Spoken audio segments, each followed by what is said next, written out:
సిగ్గు కాకుండా హరీష్ రావు మాట్లాడుతుండు. నేను మొన్న కూడా అన్న ఇవాళ కూడా చెప్తున్నా, దూలం లెక్క పెరిగింది కానీ దూడకున్న బుద్ధి కూడా లేదయా. ఇక అలా బామాడుతున్నాడు. ఇక ఆయన చాలా మాట్లాడుతుడు. ఆ పేడమూతి బోడలింగానికి నేను చెప్పదలుచుకున్నా, అరే సన్నాసి, మీ ఇద్దరిని బిల్లారంగా అన్నాం. బీఆర్ఎస్ అంటేనే బిల్లారంగా సమితిరా, దొంగలరా, తోడు దొంగలరా మీరంతా. ఈ రాష్ట్రాన్ని దేశాన్ని కొల్లగొట్టిన దొంగలరా. మీ అయ్యొక్క చార్లే శోభారాజురా.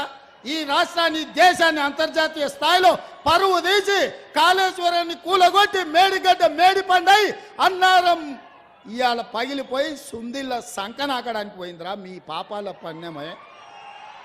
ఇట్లాంటి పాపాలు చేసి ఇలా రాజీవ్ సాగర్, ఇందిరాసాగర్ ప్రాజెక్టులు మనం కడితే సీతారామ ప్రాజెక్టు, భక్తరామదాసు ప్రాజెక్టు అని పేర్లు మార్చి 1000 కోట్లు కొల్లగొట్టి ఖమ్మం జిల్లాకి ఇవాళ తాగడానికి నీళ్లు లేని పరిస్థితులు కల్పించిన దరిద్రులారా, మీరు వచ్చి మా గురించి మాట్లాడే.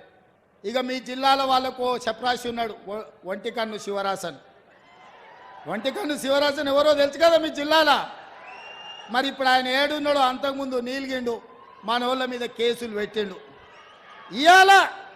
అందుకే మిత్రులారా, మీరు ఆలోచన చేయండి. బీఆర్ఎస్ బీజేపీ కుమ్ముక్కైంది. ఇవాళ వాళ్ళిద్దరు ఒక్కటై కాంగ్రెస్ను ఓడించాలని కుట్రలు చేస్తారు.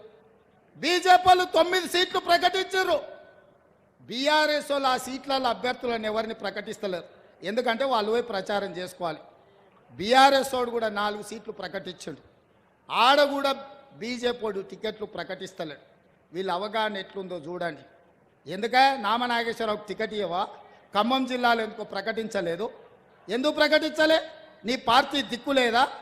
ఈ పక్కలే మహబూబాబాదుల మాలోతు కవిత గారు మీ సిట్టింగ్ ఎంపీ కదా, ఆమె టికెట్ ఇవ్వవా? ఆమెనెందుకు ప్రకటించలే? హరీష్ రావు అదే విధంగా కేసీఆర్ ఉన్న మెదక్ జిల్లాలో మీకు అభ్యర్థి దొరకలేదా? సంకనాక్తుండ్రా. మెదక్ జిల్లా పార్లమెంట్ అభ్యర్థిని ఎందుకు మీరు ప్రకటించలే?